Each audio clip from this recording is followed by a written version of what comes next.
السلام علیکم، بسم اللہ الرحمن الرحیم۔ آج میری ویڈیو کا عنوان ہے یاجوج ماجوج کی قوم یا یاجوج ماجوج کا واقعہ۔ سائنس نے اتنی ترقی کر لی ہے کہ اب دنیا کا کوئی گوشہ بنی نوع انسان سے چھپا ہوا نہیں ہے۔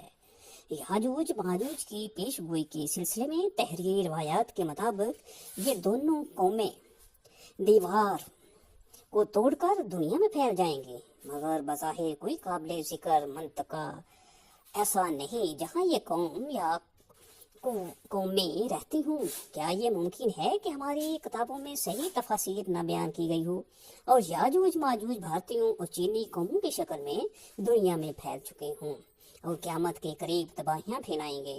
قرآن اور حدیث کی تصریحات سے یہ بات ثابت ہے کہ یاجوج ماجوج کا وجود ہے، اور جب اللہ کے علم میں طے شدہ وقت پورا ہو جائے گا تو وہ اللہ کے حکم سے زمین پر نکلیں گے۔ چونکہ ان کا جغرافیائی محل وقوع یعنی سد ذوالقرنین کس جگہ واقع ہے، اور قوم یاجوج ماجوج کون سی قوم ہے، اور اس وقت کہاں کہاں بستی ہے، کائنات کو دیا گیا محدود وقت جب ختم ہونے لگے گا تو اس کے ساتھ کچھ نشانیاں ظاہر ہونے لگیں گی، یعنی قیامت کے قریب قرآن اور حدیث کے مطابق جو بڑی نشانیاں ہوں گی ان میں سے ایک کا نام یاجوج ماجوج بھی ہے۔ یہ یاجوج ماجوج کون ہیں، کہاں تھے اور کیوں قید ہوئے، اس پر سالوں سے بحث و مباحثے جاری ہیں۔ کسی نظریے کے مطابق ان کا خروج بہت پہلے ہو چکا ہے تو کسی کے مطابق ان کا خروج مستقبل قریب میں ہوگا، لیکن سچ کیا ہے اور کیا ہو سکتا ہے، ذرا اس پہلو پر روشنی ڈالنے کی ہم کوشش کریں گے۔ زمانہ قدیم میں ایسی بہت سی قومیں گزری ہیں جو ظلم اور جابریت میں اپنی مثال آپ تھیں اور ان کی طاقت اور دہشت کی بنا پر ہر طرف ان کا ہی سکہ چلتا تھا۔ ایسی ہی ایک قوم یاجوج ماجوج کی بھی تھی۔ ظلم جابریت کی داستان رقم کرتی یہ قوم کوئی اور نہیں بلکہ حضرت آدم ہی کی اولاد تھی، اور بعض مفکرین کے مطابق یہ قوم حضرت نوح کی اولاد میں سے ہے۔ حضرت نوح کے 3 بیٹے تھے جس میں ایک کا نام یافس تھا، یافس کے 12 بیٹے تھے اور ان میں 2 کا نام یاجوج اور ماجوج تھا، اور اسی سے یاجوج ماجوج کی نسل چلی۔ اس کے ساتھ یاجوج ماجوج کے ساتھ ہی جو نام زیر تذکرہ آتا ہے وہ حضرت ذوالقرنین کا ہے۔ حضرت ذوالقرنین کے بارے میں کہا جاتا ہے کہ یہ کوئی نبی نہیں بلکہ اللہ کے ایک نیک بزرگ بندے اور بادشاہ تھے، جنہیں ذوالقرنین کا لقب چند وجوہات کی بنا پر دیا گیا۔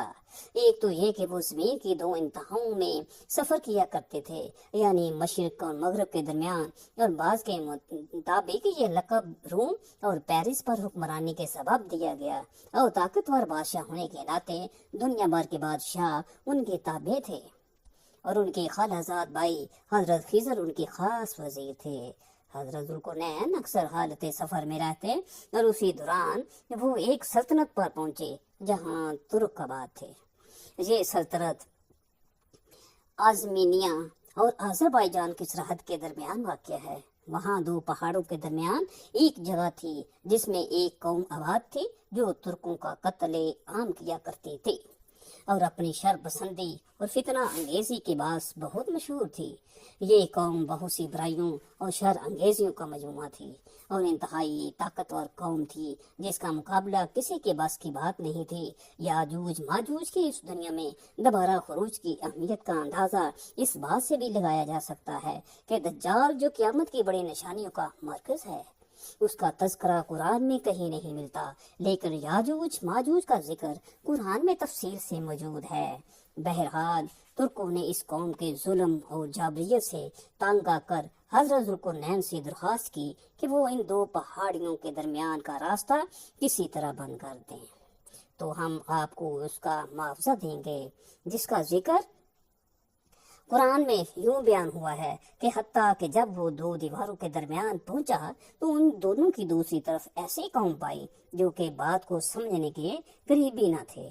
انہوں نے کہا، اے ذوالقرنین، یاجوج ماجوج اس ملک میں بہت بڑے فسادی ہیں، تو کیا ہم آپ کے لیے کچھ خرچ کا انتظام کر دیں، اس شرط پر کہ آپ ہمارے اور ان کے درمیان ایک دیوار بنا دیں اس نے جواب دیا کہ میرے اختیار میں میرے رب نے جو دے رکھا ہے وہی بہتر ہے، تم صرف قوت اور طاقت سے میری مدد کرو، میں تمہارے اور ان کے درمیان ایک مضبوط روک اور دیوار بنا دیتا ہوں۔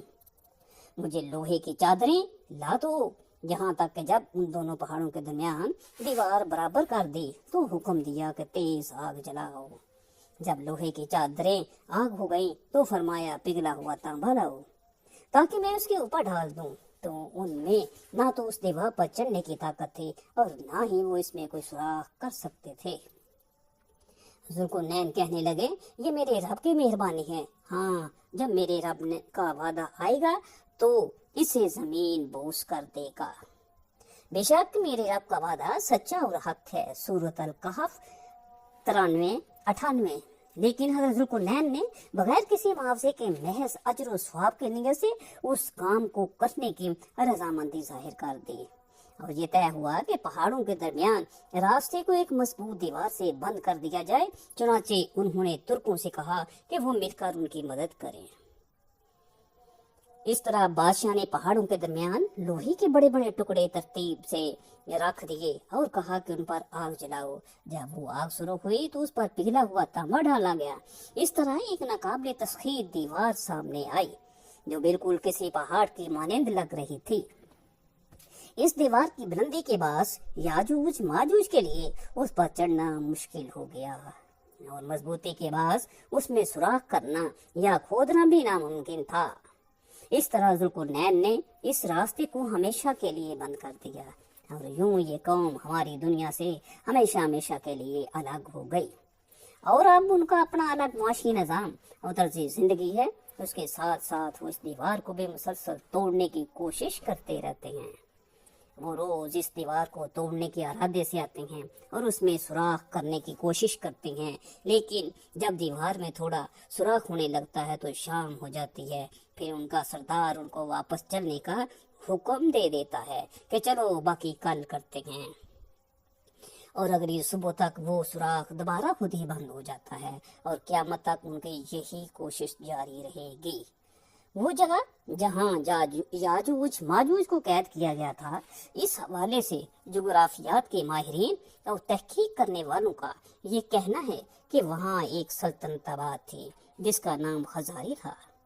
اس قوم کے حوالے سے ایک مشہور کتاب دا جیوز آف خزاری میں تفصیل سے بیان کیا گیا ہے، اور کہا گیا ہے کہ یہ قوم اس قدر طاقتور تھی کہ اس وقت کی بڑی فوجیں بھی ان کا مقابلہ نہ کر سکی تھیں۔ جب ان کے خروج کا وقت آئے گا تو ان کی زبان سے ایک لفظ خود بخود جاری ہو جائے گا جس کی توفیق اللہ نے تاحال ان سے چھین رکھی ہے، اور وہ لفظ ہے انشاءاللہ۔ جب وہ اس لفظ کو ادا کریں گے تو دیوار توڑنے میں کامیاب ہو جائیں گے اور ہر طرف ایک قہر برپا ہو جائے گا۔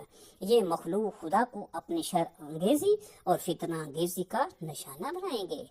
ان کی طاقت کا اندازہ اس بات سے بھی اندازہ لگایا جا سکتا ہے کہ حضرت ذوالقرنین جو کہ ایک بہادر اور مضبوط بادشاہ تھے، اور ان کی فوج بھی ان کا مقابلہ نہیں کر سکتے تھے، اس لیے ان کو دیوار کے پار قید کر لیا گیا۔ جب یہ قوم آزاد ہو جائے گی تو وہ تباہی مچاتے ہوئے نکل پڑے گی، اور ان کا پہلا گروہ بحر تبریہ تک پہنچے گا اور اس جھیل کا سارا پانی پی جائے گا جو کہ فلسطین کے شمال میں ہے، اور فلسطین کی سب سے بڑی جھیل کہلاتی ہے۔ پھر جب آخری گروہ پہنچے گا تو حیران ہو کر کہے گا کہ یہاں کبھی پانی ہوا کرتا تھا۔ پھر یہ قوم ہر طرف فساد برپا کر دے گی، اور ایک وقت آئے گا کہ ساری زمین پر ان کا قبضہ ہو جائے گا۔ اور جب یہ قوم یروشلم کے پہاڑی پر پہنچے گی اور کہے کہ تمام زمین پر ہمارا قبضہ ہے، اور آسمان کی طرف تیر برسائے گی، اور وہ تیر خون آلود ہو کر واپس آئیں گے۔ اس وقت حضرت عیسیٰ کا ظہور بھی ہو چکا ہوگا، اور وہ دجال کو قتل کرنے کے بعد دنیا کا امن و امان واپس لٹانے کی کوشش سے سرگرم ہوں گے۔ ایسے میں دجال کی موت کے بعد انہیں حکم ہوگا، اے عیسیٰ، وہ قوم نکل چکی ہے کہ جس کی طاقت کا مقابلہ کسی کے بس میں نہیں۔ وما علینا الا البلاغ۔